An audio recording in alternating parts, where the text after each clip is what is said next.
Hey folks, Gary here. How many of you have ever struggled with feeling like you're not enough? Right? Like you just don't have enough to give. You're not you're not good enough. Whatever it might be. Like maybe man, people just don't like me or something. Right? Like you have failed relationships or let people down. I think we all go through that one time or another where we just feel like we just don't have enough. Well, I've got a great verse for you. Yesterday, I referenced Ephesians chapter 1, verse 5. I want to actually jump back to verse 4 today and actually look at that. And verse 4 of Ephesians 1, man, you could write like 2 or 3 sermons just off this one verse. It is phenomenal. So let me just read it. If you're feeling like you're not enough, let's just read this.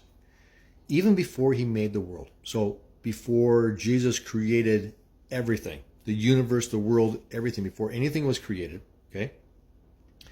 God loved us and chose us in Christ. So before anything was created, God already knew who you were going to be. And he chose to love you before anything was created. So he just decided, I'm going to love Fred. I'm going to love Glenn. I'm going to love Cheryl. Whatever your name is, he decided he was going to love you.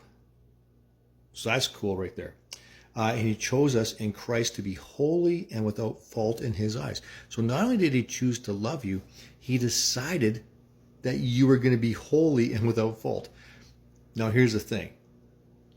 I know what I've done in my life, and I know where I have fallen short, and I know where I have really blown it.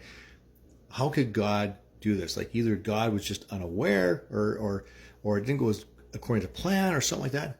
Well, none of those things, because nothing surprises God. He chose that I was going to be holy, and he chose I was going to be blameless. How does that possibly work? Well, it works through Jesus, right? It works through the sacrifice on the cross. So when God sees me, he sees me through the lens of Jesus, and because of that, I am holy and I am blameless.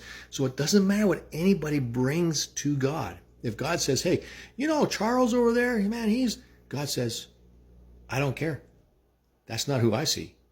I see Charles as my son, or Frida. I see her as my daughter who is holy and blameless because I choose that.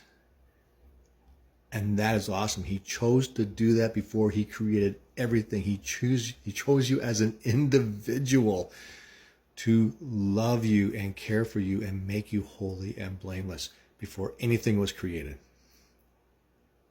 That's just phenomenal.